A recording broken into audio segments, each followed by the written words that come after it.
Buenos días, queridos hermanos. Es un gusto poder estar nuevamente a través de este medio con ustedes y poder ir nuevamente a la palabra de Dios, la cual nos ayuda al crecimiento, pero también el sostén diario que necesitamos.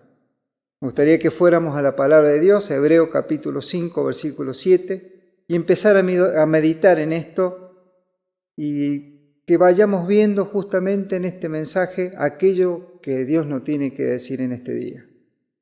Dice Hebreos 5:7, y Cristo, en los días de su carne, ofreciendo ruegos y súplicas, con gran clamor y lágrimas al que le podía librar de la muerte, fue oído a causa de su temor reverente.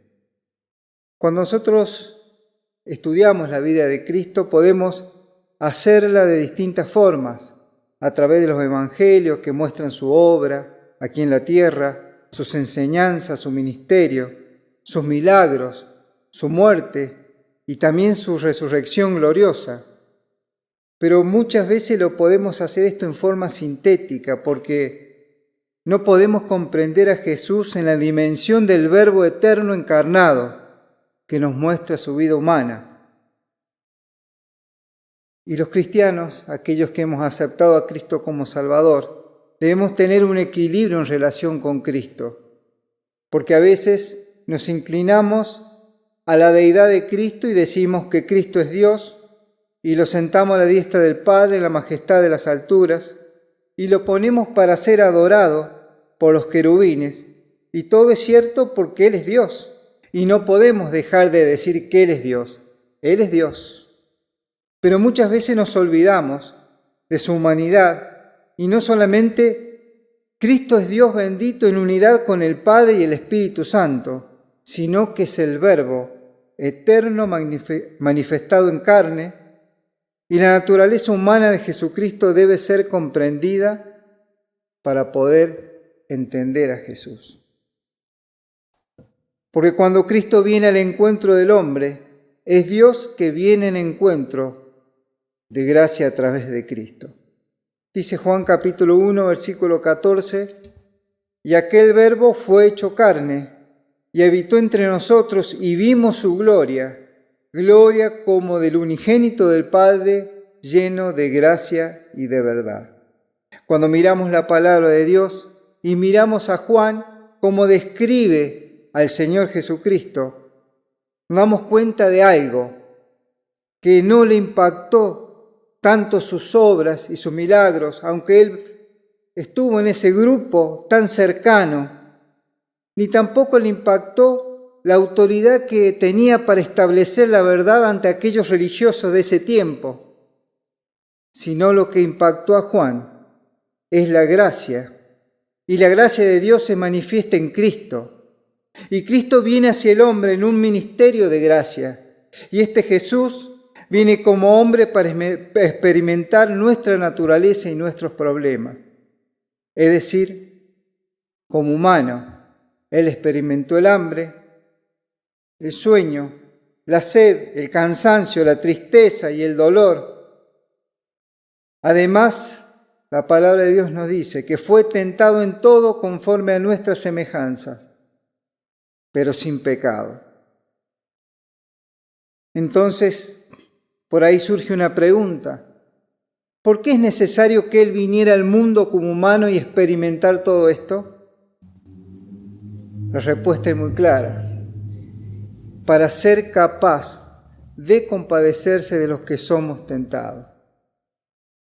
Cristo es aquel buen pastor que ve que hemos sido y somos golpeados permanentemente por el pecado y no nos deja tirados, porque Él puede compadecerse de mí y de ti, amigo, sino que como buen pastor busca a su oveja, que se extravió hasta que la encuentre, y cuando la encuentra, la coloca en sus hombros, porque en Él está el amor infinito de Dios.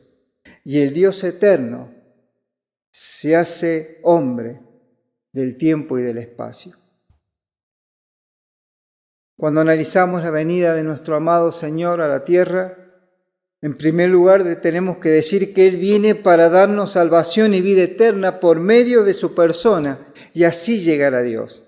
¿Por qué? Porque por tanto, como dice Romanos 5:12, como el pecado entró en el mundo por un hombre y por el pecado la muerte, así la muerte pasó a todos los hombres por cuantos todos pecaron. Era necesario que también por un hombre nosotros pudiéramos ser salvos. Dice 1 Corintios 15:21, también por un hombre la resurrección de los muertos. Cuando nosotros presentamos a Cristo como Salvador, hay una forma de buscar a Él, de buscar al Padre. Porque hoy en día vemos que hay montones o muchas, podemos decir, muchas formas de querer llegar a Dios. Pero la palabra de Dios es muy clara cuando nos habla de esto. No hay muchos caminos, no hay muchas formas, no hay tantas personas para llegar a Dios. Dice 1 Timoteo 2:5, porque hay un solo Dios y un solo mediador entre Dios y los hombres, Jesucristo hombre. Y nosotros vemos ese amor desplegado en la cruz del Calvario, que nos define Juan 3:16, porque de tal manera amó Dios al mundo, que ha dado a su Hijo unigénito para que todo aquel que en Él cree no se pierda, mas tenga vida eterna. Y a veces cuando estamos en esta convulsión, en estos tiempos, sobre todo cuando estamos en la cuarentena, que estamos por ahí presionados por nuestro ánimo, pero también por este contagio de un virus, pensamos que Dios está haciendo algo en contra nuestra. Y dice el versículo 17 muy claro, porque no envió Dios a su Hijo al mundo para condenar al mundo, sino para que el mundo sea salvo por Él. Dios viene en gracia a través de la persona de Cristo para hacer salvación y vida eterna. Pero hay una necesidad, o hay dos decisiones que tomar. El versículo 18 en Juan, capítulo 3, dice, el que cree no es condenado, pero el que no cree ya ha sido condenado porque no ha creído en el nombre del unigénito Hijo de Dios. Hay decisión que tomar, creer para salvación o no creer para condenación. Pero en segundo lugar, Cristo viene como ejemplo de vida. Primera de Pedro, capítulo 2, versículo 21, nos habla a aquellos que somos creyentes y nos dice, pues para esto fuisteis llamados, porque también Cristo padeció por nosotros, dejándonos ejemplos para que sigáis sus pisadas. La máxima expresión del ejemplo de Cristo es la expresión de entrega.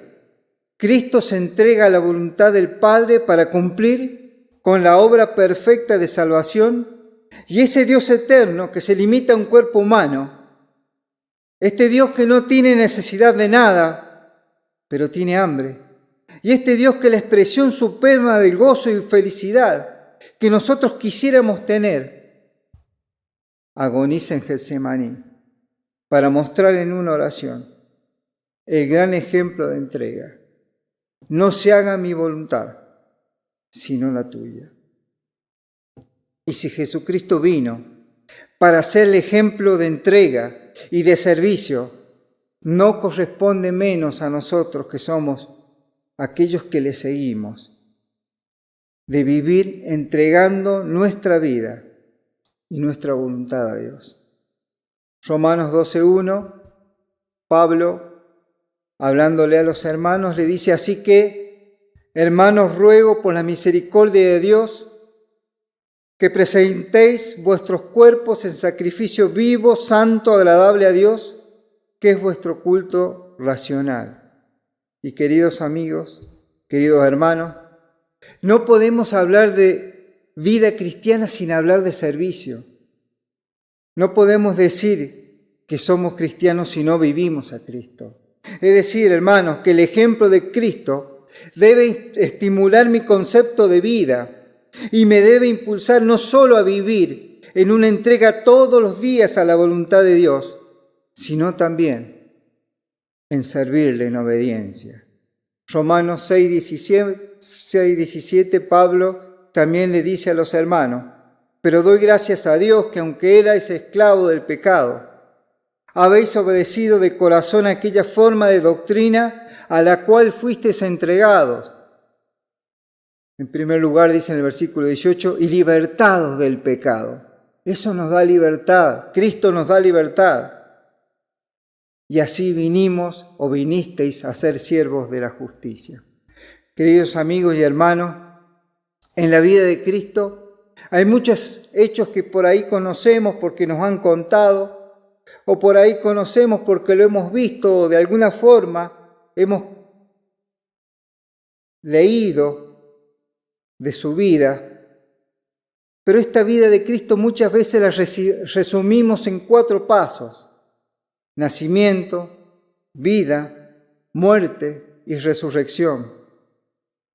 Pero en el medio hay un término de su ministerio y antes de la cruz está Getsemaní y es necesario pasar por allí para poder entender realmente la operación de salvación. Y este versículo de Hebreos con el cual comenzamos me habla de Getsemaní.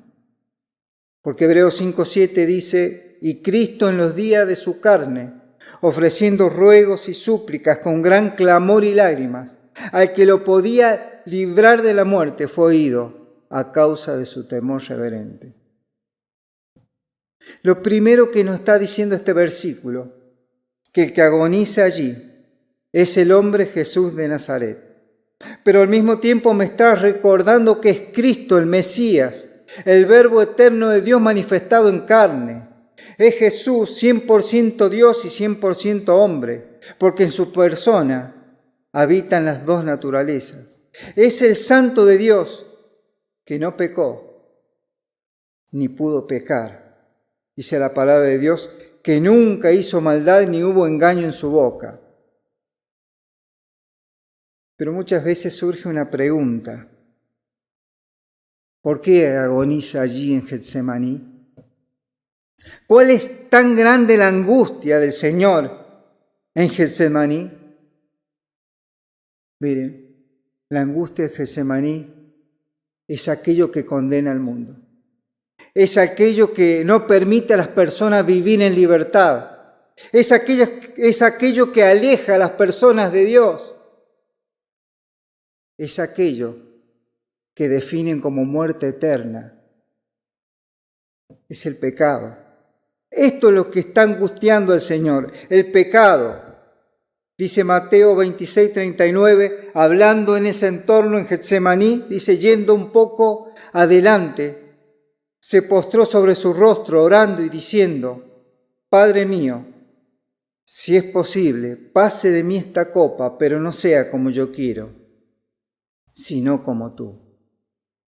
Pero Él era el Cordero sin mancha y sin contaminación, el único que podía quitar el pecado del mundo. Él debía pagar un gran precio, la muerte. ¿Por qué? Porque la paga del pecado es muerte, lo dice Romanos 6:23. Pero Cristo lo transforma en dádiva. Dice: la dádiva de Dios es vida eterna en Cristo Jesús, Señor nuestro. Y allí, en ese lugar, en agonía, Dios se encuentra con Cristo reconciliando al mundo, no tomándoles en cuenta a los hombres sus pecados. Esta oración de Cristo es intensa, porque dice la palabra de Dios que le hizo con gran clamor y lágrimas. Él siente un gran peso en su alma y sabe que la cruz es un sufrimiento externo por los clavos, por la corona de espinas, por el flagelo, pero la agonía es el sufrimiento interno más grande que sufre el Salvador. Y Jesús entra en la oración en medio de una intensa agonía, con su rostro postrado en tierra, con el sudor cayendo como grandes gotas de sangre al suelo. Y dice el Evangelio de Lucas y también dice o nos habla que está solo. Los discípulos más allegados están cerca, pero están dormidos. Él está solo. Y dice que estos ruegos, súplicas, clamor y lágrimas se dirigían a quien le podía librar de la muerte. Y pensamos, el Señor se preocupaba de su muerte física. Y no es eso. ¿Por qué? Porque Él sabía que Él había venido para morir y cumplir con esta obra de salvación. Pero Él clama así, porque en la cruz no solo murió mi muerte física, tu muerte física, hermano, sino que también murió mi muerte espiritual, eterna. Queridos amigos, esta muerte nos habla de la separación de Dios. Jesús está clamando en aquel que lo podía librar de esta experiencia de separación con el Padre, porque Él tenía que cargar con el pecado del mundo y Él muere para que nosotros podamos tener vida y vida eterna en Él. Esta agonía se produce porque Él iba a ser desamparado por el Padre. Dice Mateo 27:46, hablando de esta parte del Señor, dice, cerca de la hora novena, Jesús clamó a gran voz diciendo, Elí, Elí, lama sabactani. Esto es, Dios mío, ¿por qué me has desamparado? El Padre estaba ahí, pero nada puede hacer. ¿Por qué? Porque el Señor, porque Jesús fue hecho por nosotros maldición para que mis pecados sean juzgados en Él. Pero termina el versículo de Hebreos diciendo, fue oído a causa de su temor reverente. Cristo se encuentra limitado en su carne, se encuentra con un gran peso de angustia por este pecado que condena a la sociedad, pero que también lo desampara y necesita un estímulo. Y el Evangelio va relatando y dice que fue un ángel y lo fortaleció. Y no sabemos qué es lo que el ángel le dijo, pero sabemos que por el gozo puesto delante de él, sufrió la cruz, menospreciando el oprobio, y se sentó a la diestra del trono de Dios.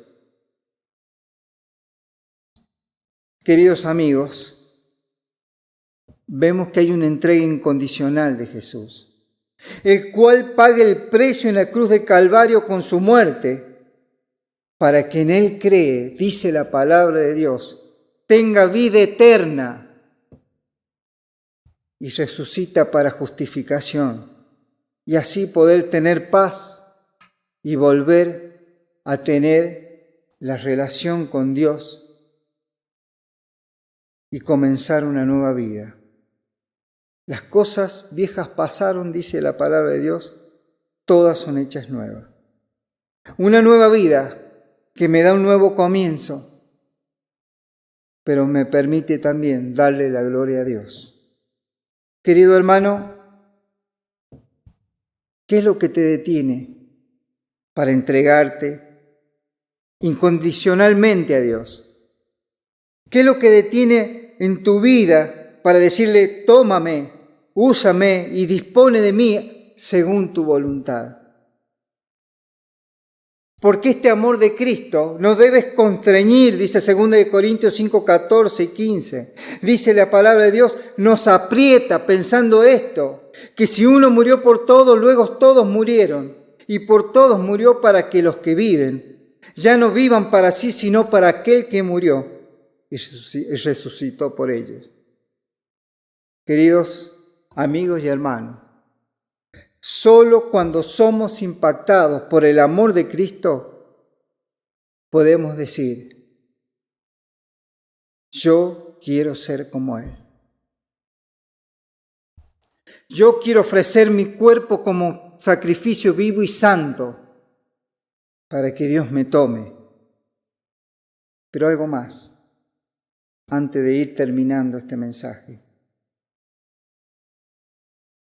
Querido amigo, querido hermano, nada podemos hacer lejos de la cruz. Si la cruz no cambia tu vida para salvación o para servicio, no hay nada en la vida ni en este mundo que lo pueda cambiar. Hoy es un momento de decisión. No sé qué está pasando en tu vida, amigo, pero Dios ha enviado a su Hijo en gracia a perdonar el pecado y a darte salvación y vida eterna. Vos tomás la decisión, amigo, amiga. Querido hermano, hoy es el momento para empezar si no lo has hecho. No solamente llamarse, sino ser de Cristo. Vivir a Cristo. Entregar este cuerpo en sacrificio vivo para que Él pueda servirse y tomar de nosotros y hacer en nosotros su gloriosa voluntad. Terminando el mensaje, me gustaría